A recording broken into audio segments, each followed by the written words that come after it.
So let's get to those wide receivers, man. It's just getting bad now. And a lot of the comments that I read was, well, we won't face Clemson unless we go up against them in the ACC. So everybody doesn't have Clemson talent. And we went up against Pitt today, top 10 defense. They're really good, but I'm looking at how these DBs are playing. The DBs are literally right in our wide receivers' grill. They don't care. The DBs are biting on every short route. They don't care about the deep route. They're not even covering the middle of the field. It's D. Wiggins. You throw him a screen, hits the man right in his face. The deep ball, our body language at the wide receiver position is something that irritates me the most. If they don't catch the ball, they're flailing around like a fish, or they're complaining to the refs. Mike Harley makes a good catch, gets him a touchdown.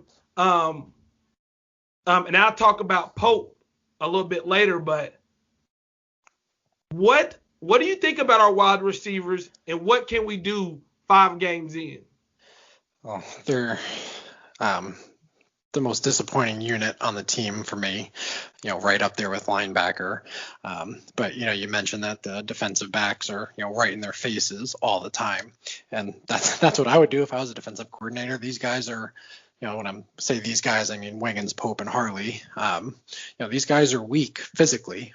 They're smaller, guys, they're skinny.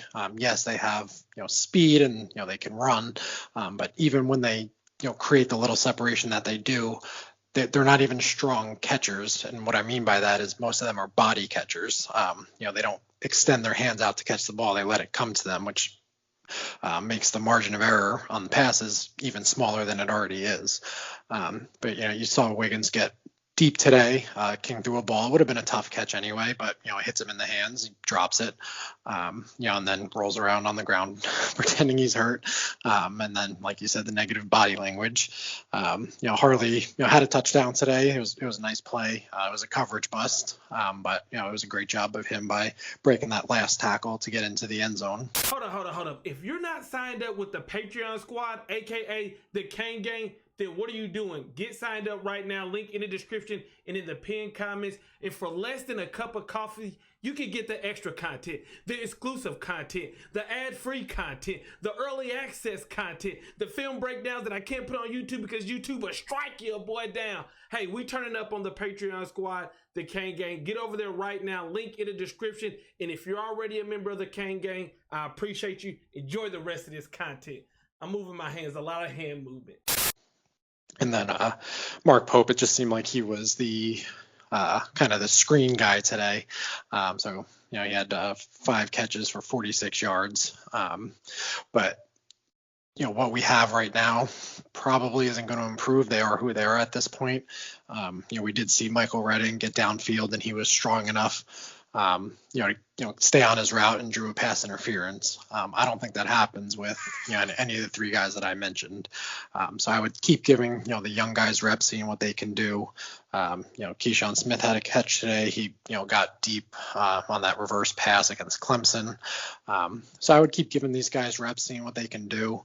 Let them build up a rapport with King, and maybe by end of this year, one of these guys emerges as a true number 1, or at least these guys emerge and surpass the current group of upperclassmen that just at this point aren't getting it done. Today, I think we need, and I agree with what you said, and I want to go into that. I think Smith should be starting on the outside, and I think we got to move Pope to the inside. Pope today is the Pope that I think we got to expect to get. He's going to catch those screens. He's going to catch those short routes. And if he can break a tackle, it may be a big game. But if not, it's going to be a 5 to 6 to 7 yard game. He's going to catch those. I like Pope, the Pope that I saw today. I don't like Pope on the outside running the go route because to me, it just doesn't make sense. I mean, he doesn't have the size advantage. I have yet to see him just run by somebody straight line I think the Pope that we got today is somebody that can be a threat in the way that we used him today.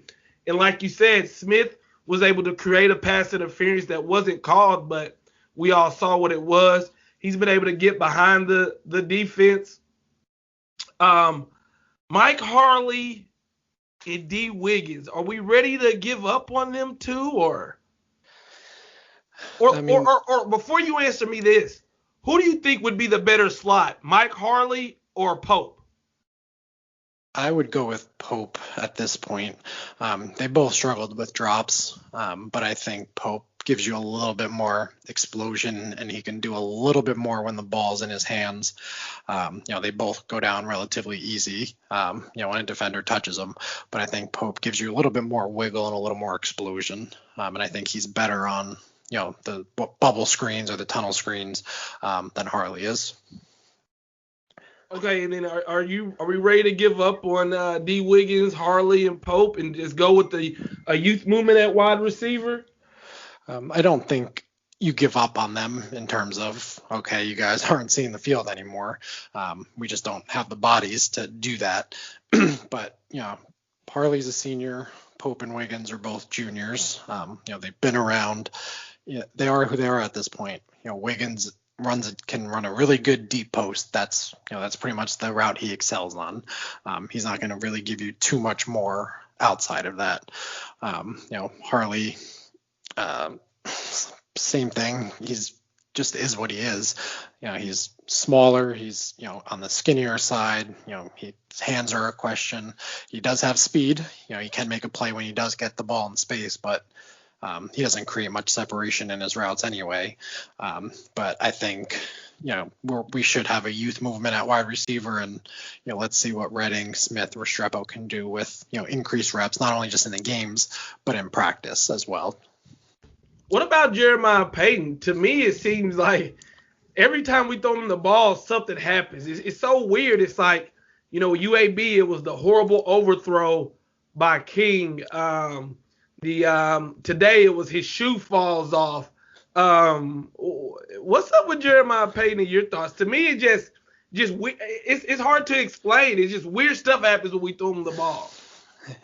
Yeah, when I initially saw his shoe off, I thought, oh, he got stepped on, and that's why it came off. But no, he just essentially ran right out of it. But he's still young. He's a redshirt freshman, so maybe it just hasn't clicked for him yet because he has the physical talent. He was a highly regarded recruit coming in. He's kind of a Green Tree All-American. At this point where the coaches rave about him. There's good words coming out of him from practice, but when the lights come on, he hasn't been anywhere to be found yet. I would put him in the category with the true freshman at this point because he is a younger guy. Keep getting him reps, practice games. Let's see what happens. Maybe he just needs a confidence boost. I know we said the same thing about Mark Pope, and that hasn't happened yet. But Peyton is still a young guy. He has size. He has a little physical to him, and I think hopefully he steps up and can be a contributor this year.